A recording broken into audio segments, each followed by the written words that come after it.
Alright, in this video, we're talking about the Type on a Path tool. This is a super powerful tool that's going to let you get a lot more out of the type in your designs. This tool is really awesome because it allows you to type on any path within Illustrator.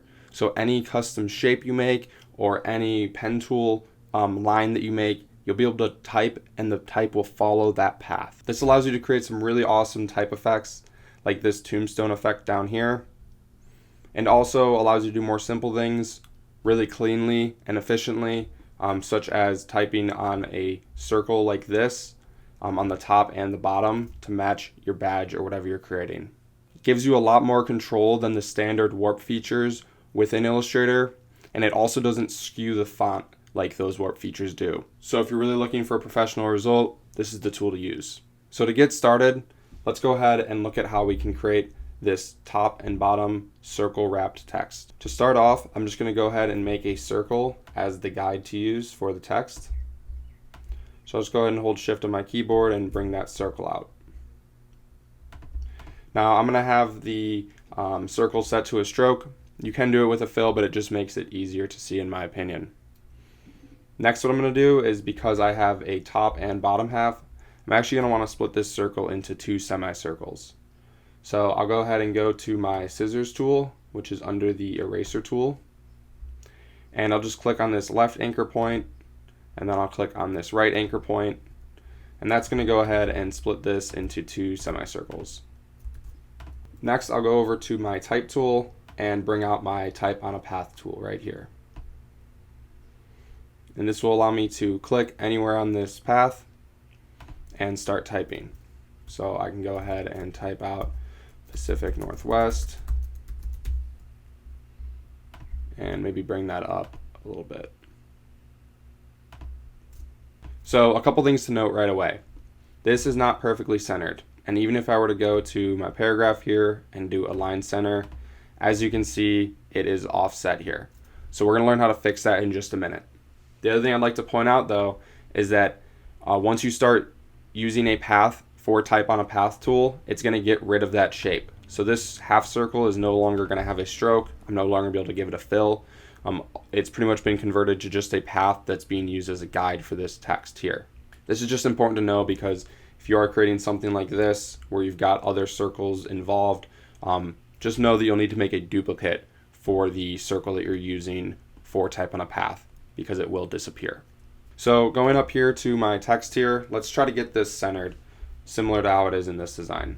So notice here there's these little lines with the box on them, and these are essentially the end caps for our text. So you can think of this almost as like the text box or the container that the text is sitting in. So right now you can see we have our text centered, and it is splitting the difference between these two endpoints.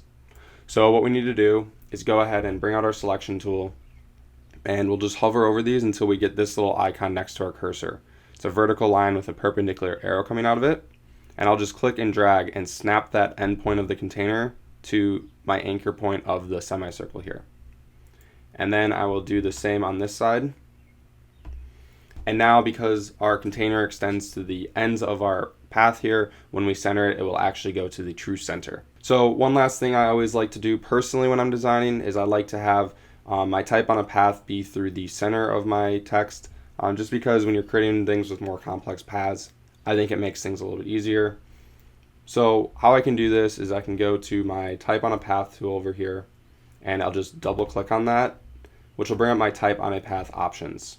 I'll turn on preview so that I can see what effects I'm doing. And then here in align to path, I'll go ahead and go to center. And that's going to align the path to the center of the text. This is just a personal preference thing, but I personally like to work this way. In here we also have some effects of how the text is interacting with the path, but rainbow is what you're going to use 90% of the time. I'll hit OK and lock that in. So now I want to create the text along the bottom here. So I'm going to go ahead and click on this bottom path this time and start typing. So right away we obviously have an issue here, and that is that our text is flipped upside down.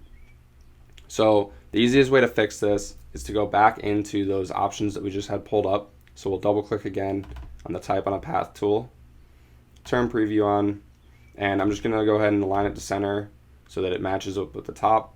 And then what I'm going to do is hit flip. And that's going to go ahead and flip that type on a path around. Hit OK.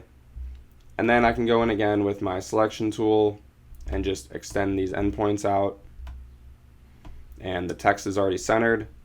So now we've got our circle text that we can go ahead and put into our design. So like I said, you can use this tool on any path or shape. So let's just go ahead and look at how we can create a quick tombstone effect like in this design. I'm going to go ahead and make a rectangle down here. And then I'll use my direct selection tool to just select the top 2 anchor points and drag in those corners to make a semicircle along the top. I'm going to go ahead and set this to a stroke, and then with my direct selection tool again, just select that bottom path and delete it, so that now I've got my tombstone shape. I can bring out my type on a path tool, type whatever I want.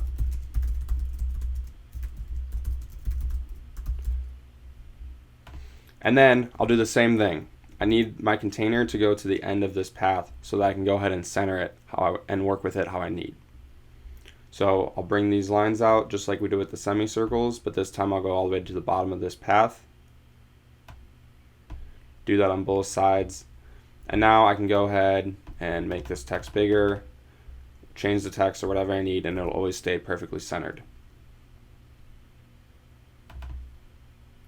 Just go ahead and line this to center. And there we go. We've got a nice tombstone effect, and you can create whatever graphic you want within this design.